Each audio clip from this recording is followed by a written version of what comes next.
Sonolibro presenta Serie Apocalipsis 4, El Gobernador, de Mario Escobar.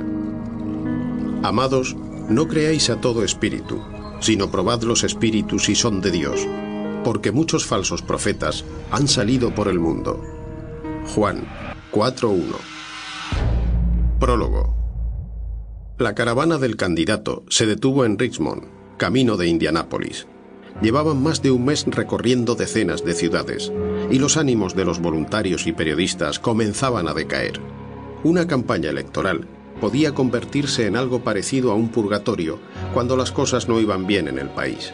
Estados Unidos estaba atravesando la tercera recesión en 10 años, y la economía mundial no levantaba cabeza. El G8 se había reunido en varias ocasiones en los últimos meses, pero aún estaban lejos de coordinar sus esfuerzos para terminar de una vez por todas con la crisis. Susan Peterson tenía 25 años y era la primera campaña electoral en la que intervenía. Hasta ese momento no se había metido en política por dos buenas razones. No había encontrado el candidato adecuado y no confiaba en que un hombre pudiera cambiar las cosas. Pero cuando conoció a George Swift, todo cambió por completo.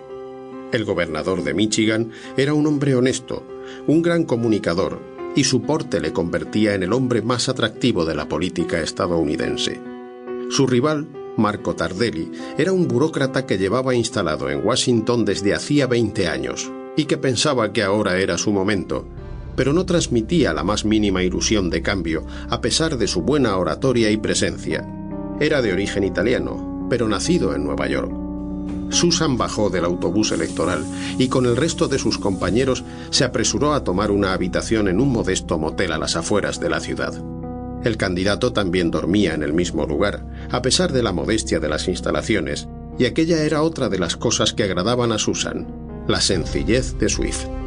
Cuando la joven se tumbó sobre la cama de su habitación, notó que un profundo sueño la invadía. Ni siquiera se molestó en quitarse la ropa. Estaba sencillamente agotada. 2 horas más tarde, muerta de hambre y con un fuerte dolor de cabeza, Susan salió de su cuarto. Se acercó a las máquinas que había en el pasillo y se compró un refresco.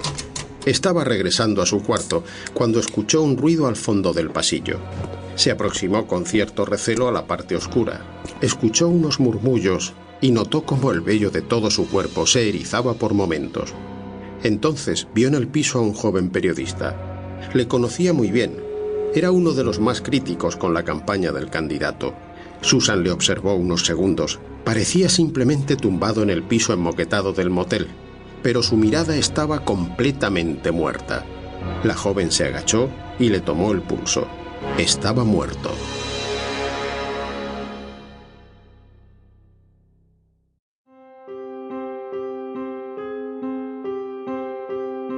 Capítulo 1. La vida no había cambiado mucho en los últimos 5 años, aunque si se paraba a pensarlo detenidamente, las cosas eran muy distintas. Seguía viviendo sola, pero ya no en su querida Miami. Por gentileza del Estado, tenía un coqueto apartamento de 2 habitaciones en Washington y un modesto Nissan rojo de segunda mano que paseaba por las grandes avenidas de la capital federal. Seguía en el FBI, pero ahora trabajaba en el BAU, la unidad de análisis de comportamiento, y tenía el cargo de directora de división, con más de 20 agentes a sus órdenes. Toda una responsabilidad que dejaba su vida personal en prácticamente unas vacaciones de 2 semanas al año y la visita a su tía Clarisa el Día de Acción de Gracias. Priscila Serrano no se quejaba. Ahora que su madre estaba muerta y su tía navegaba irrevocablemente hacia el mismo lugar, su vida privada consistía en correr todas las mañanas antes de ir al trabajo, pasarse media hora viendo la televisión y asistir a una pequeña capilla pentecostal cerca de su apartamento. Priscila terminó de vestirse. Ahora se podía permitir hacerlo con grandes firmas de diseñadores. Aquel era su único exceso, como si al menos su aspecto le devolviera algo de emoción a su vida. Su trabajo era muy burocrático. Casi pasaba más tiempo coordinando horarios y distribuyendo tareas que examinando casos y, sobre todo, extrañaba a su compañero Ray Charles, que llevaba 6 meses jubilado. Ray y ella mantenían algún contacto telefónico, pero no se veían desde el verano, y ahora era otoño, la época preferida de Priscila en Washington. La directora de división no tenía nada en contra de los padres de la nación, pero cada mañana Sample complete. Ready to continue?